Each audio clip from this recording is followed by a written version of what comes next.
मुख्य अतिथि के रूप में पिता समान आदरणीय योगी आदित्यनाथ जी को मेरा प्रणाम।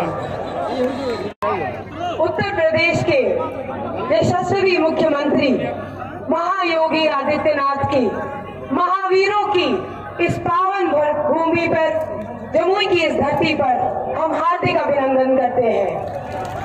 आपने अपने कार्यक्रम के बीच में हमें अपना कीमती समय दिया, आप मुझे आशीर्वाद दिया, मार्गदर्शन देने हेतु आप हम सभी के बीच में आए।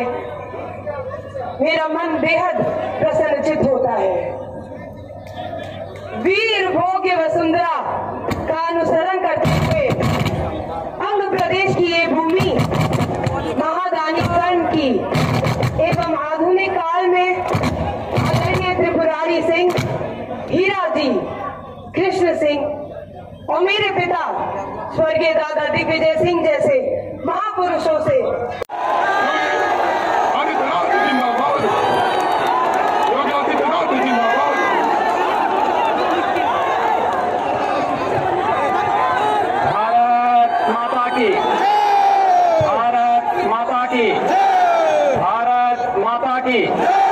वंदे वंदे वंदे। बिहार विधानसभा चुनाव के आज के इस चुनावी सभा में उपस्थित भारतीय जनता पार्टी बिहार के पूर्व अध्यक्ष लोकप्रिय सांसद माननीय गोपाल नारायण सिंह जी, पूर्व सांसद श्रीमती उत्तम कुमारी जी, साध्वी लक्ष्मी माची,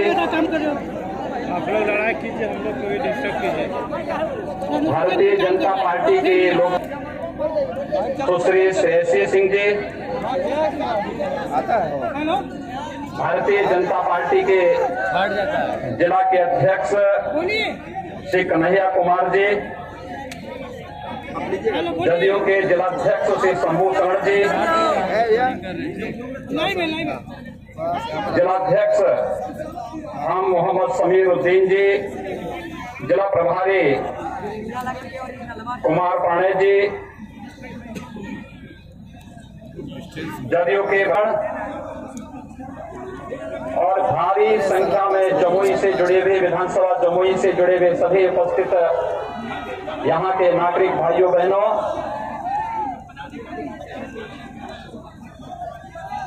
मैं इस पौराणिक धरती को नमन करता हूँ।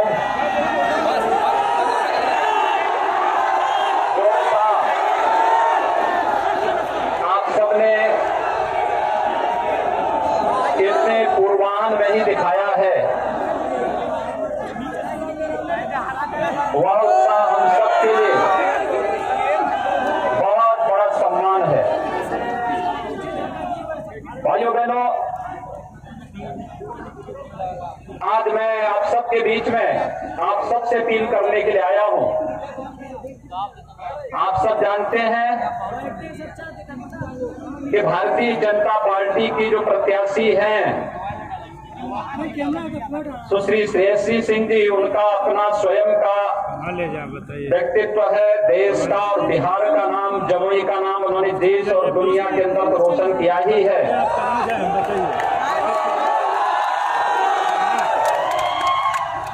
लेकिन उनके पूज्य पिता राजा दिग्विजय सिंह जी लोकप्रिय सांसद के साथ साथ भारत सरकार में मंत्री भी रहे थे, और मंत्री के रूप में उन्होंने बिहार के विकास के लिए, भारतीय रेल के विकास के लिए जो कार्य किया वह भूतपूर्व है।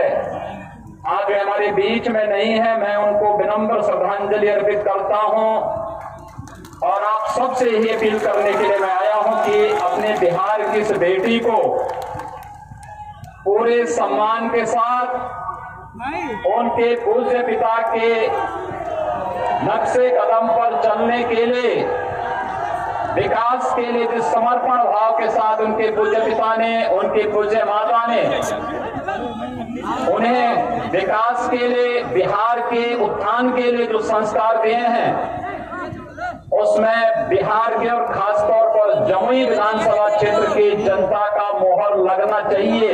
ये अपील करने के लिए मैं आज आपके बीच में आया हूं। भाइयों बहनों, हम सब जानते हैं कि चुनाव, बिहार विधानसभा का चुनाव ऐसे समय में हो रहा है जब पूरी दुनिया वैश्विक महामारी कोरोना से जूझ रही है। कोरोना एक संक्रमण है। आपने कल देश के आदरणीय प्रधानमंत्री श्री नरेंद्र मोदी जी का देश के नाम संदेश सुना होगा। उन्होंने एक ही बात कही, जब तक दवाई नहीं तब तक ढिलाई नहीं। यानी जब तक दवा या वैक्सीन हमारे पास आ नहीं जाती है तब तक हमें कोई लापरवाही नहीं करनी है। और मुझे लगता है कि यहाँ पर आयोजकों ने बड़े मैदान में आयोजन किया है और पर्याप्त प्रयास किया है कि किसी न किसी रूप में हम इसका पालन करें, सोशल डिस्टेंसिंग का भी पालन करें। और मेरा आप सबसे अपील भी होगा कि हम मास्क भी जरूर लगाएं। एक दूसरे से मिलते हुए, एक दूसरे के साथ जब चल रहे हो तब भी हम लोग सोशल डिस्टेंसिंग का, 2 गज की दूरी का पालन करें, मास्क जरूर लगाएं, क्योंकि बचाव ही इसका वर्तमान में सर्वोत्तम उपाय है। यह अपील आप सबसे, मैं विनम्र अपील आप सबसे भी कर रहा हूं। हम सब जानते हैं पिछले 7 महीने से पूरा देश कोरोना से जूझ रहा है। 135 करोड़ की आबादी के देश में जिस मजबूती के साथ भारत ने कोरोना के खिलाफ लड़ाई लड़ी, जिस मजबूती के साथ प्रधानमंत्री मोदी जी के नेतृत्व में हम लोग लड़े, आज उसका परिणाम है कि दुनिया की बड़ी बड़ी महाशक्तियां, चाहे वह अमेरिका हो या यूरोप के तमाम बड़े बड़े देश, जो पस्त हो गए कोरोना के सामने, भारत मजबूती के साथ इस लड़ाई को लड़ करके अपनी जनता को सुरक्षित करने में सफल रहा। प्रधानमंत्री मोदी जी के प्रति हम इसके लिए आभार व्यक्त करते हैं। जनता जनार्दन ने जो भूतपूर्व सहयोग प्रधानमंत्री के अपील पर किया, ये अपील देश को बचाने का था, जनता को बचाने का था, गरीब को बचाने का था, समाज के विभिन्न तबके को बचाने का था। और इस महामारी के दौरान भी जब दुनिया सोच ही रही थी क्या करना है, प्रधानमंत्री मोदी जी ने लॉकडाउन की घोषणा की और लॉकडाउन के साथ ही गरीब कल्याण पैकेज की घोषणा भी कर दी। भाइयों बहनों, मुझे आश्चर्य होता है, पिछले लगातार अप्रैल माह से और गरीब को मुफ्त में राशन देने की व्यवस्था प्रधानमंत्री मोदी जी के कारण देश के अंदर प्रारंभ हुआ। रसोई गैस का निःशुल्क सिलेंडर मिलेगा, इस दौरान वह भी संभव हो पाया। और गरीब कल्याण रोजगार पैकेज के अंतर्गत भी उस अभियान की शुरुआत प्रधानमंत्री जी ने बिहार से ही किया था, क्योंकि जब लॉकडाउन हुआ, उद्योग धंधे बंद हो गए, सर्वाधिक प्रवासी कामगार और श्रमिक उत्तर प्रदेश और बिहार के थे, जिन्हें अन्य राज्यों से पलायन करने के लिए मजबूर होना पड़ा था। भाइयों बहनों, जब उत्तर प्रदेश से बिहार के लोग, झारखंड के लोग उत्तर प्रदेश से चलते थे, तो मैंने कहा भी भले ही महाराष्ट्र के अंदर और दिल्ली के अंदर उनके साथ कुछ व्यवहार जो भी हुआ हो, लेकिन उत्तर प्रदेश के अंदर आएंगे, हमारे मेहमान होंगे, उनके लिए गर्म पानी की व्यवस्था, उनके लिए वाहन की व्यवस्था, उनके लिए रहने की व्यवस्था, उनके लिए भोजन की व्यवस्था और उन्हें उनके घरों तक सुरक्षित पहुंचाने के लिए उत्तर प्रदेश परिवहन निगम की बसें मुफ्त में ये व्यवस्था देगी। यह कार्य उत्तर प्रदेश के अंदर हम लोगों ने किया। ये हमारी ड्यूटी थी, क्योंकि बिहार की जब हम बात करते हैं तो बिहार का मतलब हमारे लिए मां सीता का मायका हो जाता है।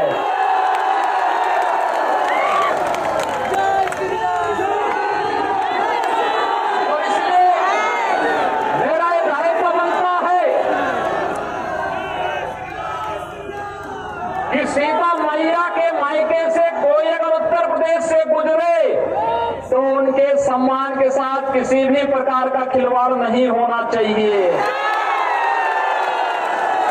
और इसीलिए कोई भी बिहार का व्यक्ति जब उत्तर प्रदेश से गुजरा होगा, उसने एहसास किया होगा कि शासन की व्यवस्था कैसे होनी चाहिए। उत्तर प्रदेश के अंदर वो हम लोगों ने करके दिखाया था। भाइयों बहनों, आपने देखा होगा, मैं कल भी बिहार में था और बिहार में मैं कल एक नेता का भाषण सुन रहा था। वो कह रहे थे हम लोग इतने लाख लोगों को नौकरी दे देंगे। आश्चर्य होता है मुझे।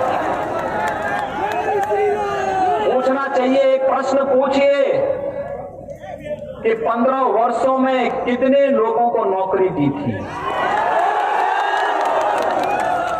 आज जो राशन मोदी जी के कारण और नीतीश कुमार जी के नाते आपको प्राप्त हो रहा है, गरीबों को प्राप्त हो रहा है।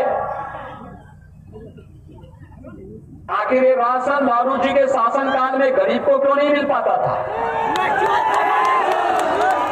यानी जिन लोगों ने गरीबों का राशन तो खाया ही खाया, मूक जानवरों का चारा भी खा दिया है, उन लोगों से आप उम्मीद करते हैं रोजगार देंगे? भारतीय जनता पार्टी के लिए देश ही परिवार है। आपने देखा होगा जब बिहार की बेटी सुश्री शेषी सिंह जी यहाँ पे बोल रही थी, इन्होंने अंत में अपने भाषण के अंत में कहा सर्वे भवन्तु सुखिनः सर्वे सन्तु निरामया, यानी सबका साथ सबका विकास। यही भाव है इसके पीछे। हमारे लिए पूरा देश परिवार है, हमारे लिए देश हित सर्वोपरि है। लेकिन भाइयों बहनों, आप ये भी देख रहे होंगे बहुत सारे लोग ऐसे हैं जिनके लिए परिवार ही पार्टी है और पार्टी ही देश है, इसके सिवाय वे बाहर देख ही नहीं सकते। आपने देखा होगा राजद के पोस्टर में 4 लोग एक ही परिवार के हैं, 5वें किसी का कोई चित्र नहीं। रघुवंश बाबू ने ये बात अपने अंतिम समय में कह दी थी। जीवन भर समाजवादी रहे बाबू रघुवंश प्रसाद सिंह जी ने ये बात कह दी थी लालू जी को कि आपके यहां तो लालू जी आपके फोटो, राबड़ी देवी जी के फोटो और आपके दोनों पुत्रों के फोटो के अलावा 5वें की फोटो क्यों नहीं आती है आपके यहां। और यही तो मैं कहना चाहता हूं भाइयों बहनों, ये लोग देश के बारे में नहीं सोच सकते, बिहार के बारे में नहीं सोच सकते। अगर सोचा होता कांग्रेस ने, राजद ने, इन लोगों ने देश के बारे में, समाज के बारे में सोचा होता तो हर गरीब को मकान मिल लिया होता।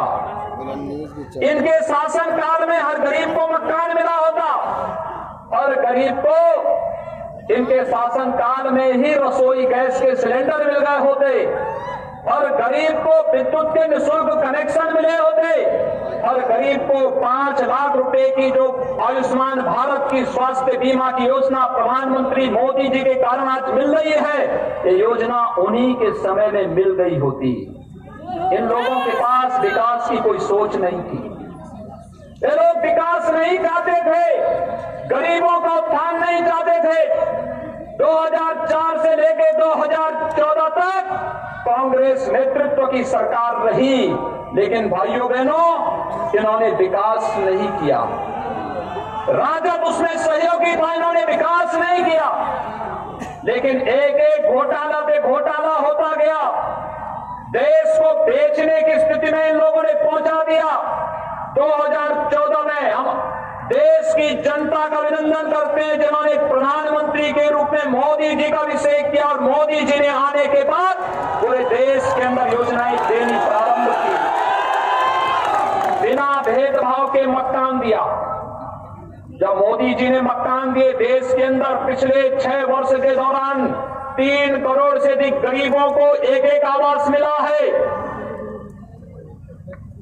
8 करोड़ से अधिक लोगों को रसोई गैस का निःशुल्क कनेक्शन उपलब्ध कराया गया है, 4 करोड़ गरीबों को निःशुल्क विद्युत के कनेक्शन उपलब्ध करवाए गए हैं, 50 करोड़ लोगों को 5 लाख रुपए सालाना आयुष्मान भारत का स्वास्थ्य बीमा का कवर दिया गया है। ये जो योजनाएं 12 करोड़ किसानों को प्रधानमंत्री किसान सम्मान निधि का लाभ दिया गया है, ये जितना लाभ दिया गया है क्या किसी की जाति देख करके, किसी का मत और मजहब देख करके किया गया? नहीं, जो गरीब था उसको दे दिया बिना भेदभाव के। यही है सबका साथ और सबका विकास।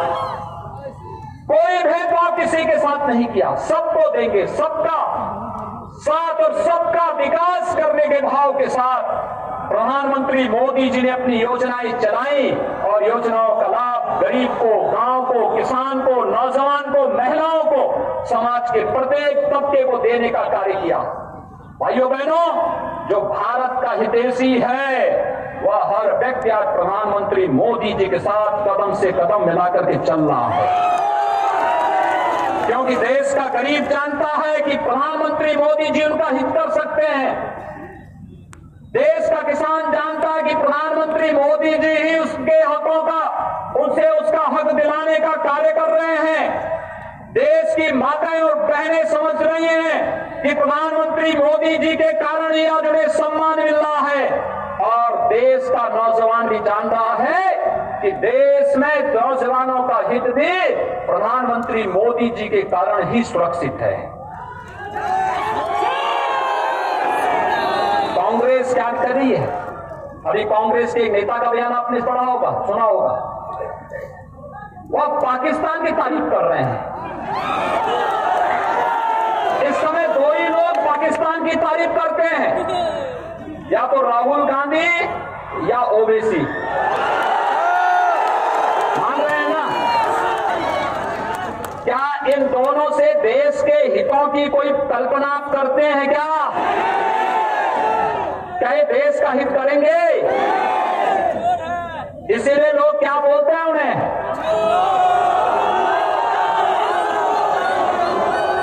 भाइयों बहनों, ये लोग कभी देश के हित के बारे में नहीं सोच सकते। देश के दुश्मन जो भारत के अंदर आतंकवाद फैला रहा आपके हित की बात कर रहा हो, उससे उम्मीद ही क्या कर सकते हैं। और इसलिए भाइयों बहनों, आज मैं आपके बीच यही कहने के लिए आया हूं। कुछ लोग वोट काटने के लिए आपके बीच में आए होंगे।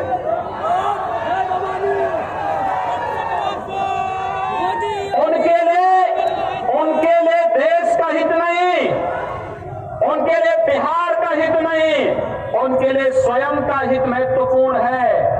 ऐसे लोगों को राजनीति में रहने का कोई अधिकार नहीं होना चाहिए। राजनीति से उन्हें एकदम जनता जनार्दन को चाहिए।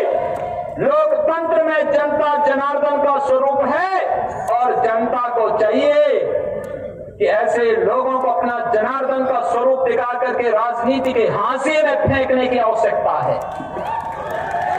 प्रधानमंत्री मोदी जी ने जब 2019 में दूसरी बार प्रधानमंत्री पद की शपथ ली, तब प्रधानमंत्री मोदी जी ने कुछ बात कही थी। उन्होंने कहा था, पहला 5 वर्ष गरीब कल्याण के लिए, अगला 5 वर्ष भारत को दुनिया की एक महाशक्ति के रूप में उत्थान के लिए। और उत्थान का रास्ता कहां से जाता है? आपने देखा होगा, कश्मीर में धारा 370 हटी, पीड़ा किसको हुई? या तो राहुल गांधी को या ओवैसी को। कश्मीर में धारा 370 हटनी चाहिए थी कि नहीं हटनी चाहिए थी? ये देश के हित में उठाया गया कदम था ना। लेकिन आखिर राहुल गांधी और ओवैसी इसका विरोध क्यों कर रहे हैं? आप इनकी मंशा को जान सकते हैं। और भाइयों बहनों, धारा 370 का हटने का मतलब, अगर जमुई के लोग भी अब चाहेंगे कि कश्मीर में हम जमीन लेकर के मकान बनाएंगे, तो आपको जाइए आराम से पूरा कश्मीर घूम करके आ जाइए। अगर कहीं पाकिस्तान प्रस्त आतंकवादी कहीं भी आपको टेढ़ी नजरों से देखेगा, तो भारत के जवानों की गोली उसकी आंखों को फेंक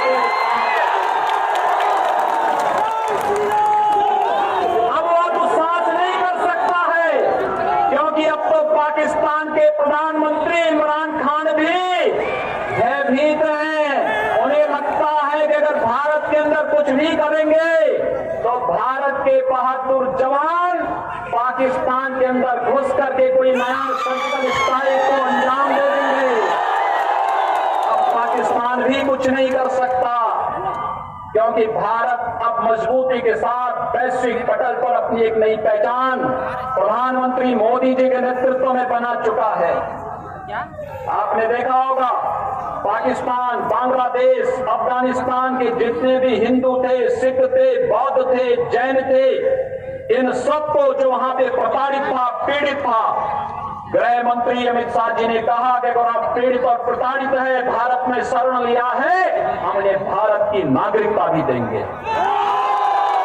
नागरिकता संशोधन कानून ला करके उन्हें भारत की नागरिकता देने का कार्य किया। तो भी पीड़ा किसको होती है?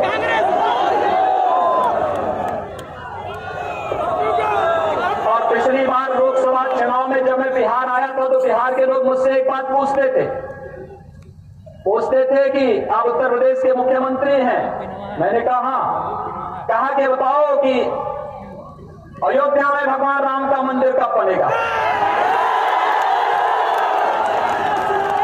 उस समय मीडिया से जुड़े हुए कुछ लोग मुझसे पूछ रहे थे कि आप लोग कहते हैं कि मंदिर वहीं बनाएंगे, लेकिन क्या तारीख भी बताएंगे? मैंने कहा चिंता मत करो, अब तो हम लोग भाइयों बहनों, मैं आप सबसे कहना चाहता हूं, तारीख बताएंगे नहीं, तारीख में बता करके हम लोग भगवान मोदी जी से भगवान राम के भव्य मंदिर का शिलान्यास भी करा करके आ गए हैं। भव्य मंदिर का निर्माण अयोध्या के अंदर चल रहा है। 492 वर्षों की कसक को मोदी जी ने पूरा करते हुए अयोध्या में भगवान राम के भव्य मंदिर के निर्माण का कार्य भी प्रशस्त कर दिया है। और इसलिए भाइयों बहनों, आज मैं आप सबसे कहने के लिए आया हूं, कोरोना कालखंड था, मैं नहीं तो बिहार के हर विधानसभा क्षेत्र से और हर गांव से लोगों को बुलाने वाला था अयोध्या। क्या आइए अयोध्या में भगवान राम की यश और कीर्ति के अनुरूप उनका भव्य मंदिर का निर्माण भी होगा और प्रधानमंत्री मोदी जी के नेतृत्व में भारत दुनिया के अंदर इस यश और कीर्ति को कोने कोने में पहुंचाने का कार्य करेगा। इसमें कोई संदेह किसी को नहीं होना चाहिए और यही अपील करने के लिए आ रहे हैं कि प्रधानमंत्री मोदी जी को मजबूती प्रदान करने के लिए आवश्यक है कि भारतीय जनता पार्टी और सहयोगी दलों के नेतृत्व में जो चुनाव बिहार विधानसभा का लड़ा जा रहा है, इसमें भारतीय जनता पार्टी और सहयोगी दलों के प्रत्याशी भारी बहुमत से चुनाव जीत करके जाएं। भाइयों बहनों, यही अपील करने के लिए आज हम सब आपके बीच आए हैं और मैं आपसे यही अपील करने के लिए आया हूं। आपके लिए तो दोहरे फायदे हैं। एक, राजा दिग्विजय सिंह जी की सुपुत्री को यहां से आप भेजेंगे, वह स्वयं भी एक शूटर है और राष्ट्रीय अंतर्राष्ट्रीय स्तर पर बिहार को, जमुई को एक नई पहचान दिला रही है। उनकी माता जी भी सांसद थी, मैं भी तभी मैं भी संसद में था। उनके पूज्य पिताजी जब सांसद थे और मंत्री थे तब भी मैं भी सांसद था। वास्तव में विकास की जो सोच उनकी थी, उस विकास की विरासत को आगे बढ़ाने के लिए आप सबसे अपील करने के लिए विशेष रूप से मैं आज आपके बीच में यहां पर आया हूं। आप सबसे मेरी अपील है कि बिहार विधानसभा का जो चुनाव हो रहा है प्रथम चरण में 28 अक्टूबर को कमल चुनाव चिन्ह पर सुश्री श्रेयसी सिंह जी को भारी मतों से चुनाव जिताने की आप सबसे अपील करने के लिए मैं आज आपके बीच में यहां पर उपस्थित हुआ हूं। इतने भारी संख्या में आप लोग हैं, आप सबसे मैं दो ही अपील करूंगा। एक, यहां पे युवाओं की संख्या ज्यादा है और जो संख्या युवाओं की है, ये संख्या ज्यादातर लोगों के हाथों में स्मार्टफोन भी है। अपने फोन को पहले तो एक काम करना कि यहां से जाएंगे चुनाव प्रचार करने के बाद स्नान करके, और इस बात को जरूर ध्यान में रखेंगे कि हम लोग 2 गज की दूरी और मास्क जरूर के इस मंत्र का पालन करेंगे। दूसरा, मोबाइल फोन लेकर के इस जमुई विधानसभा क्षेत्र के प्रत्येक परिवार के प्रत्येक सदस्य का फोन नंबर लेकर के, और अपने स्तर पर कोई आपका मित्र होगा, कोई नातेदार होगा, कोई रिश्तेदार होगा, कोई शुभचिंतक होगा, उन सबके घर घर में जाकर के भी और मोबाइल फोन से भी अपील करना है। अपील करिए भाजपा को जिताने की। बिहार के अंदर भी जहां भारतीय जनता पार्टी जदयू गठबंधन के प्रत्याशी हैं, उनको जिताने की प्रयास होना चाहिए। भारी बहुमत से चुनाव जीत करके जाएंगे। बिहार को फिर से सुशासन की ओर नहीं आने देंगे। विकास और सुशासन का बिहार का मॉडल, इसे आगे बढ़ाने का कार्य करेंगे। यही अपील करते हुए मैं आप सबसे 28 अक्टूबर को सुश्री श्रेयसी सिंह जी को कमल चुनाव चिन्ह पर भारी मतों से विजयी बनाने की अपील करते हुए वाणी को देता हूं विराम। जय जय श्री राम, जय जय श्री राम।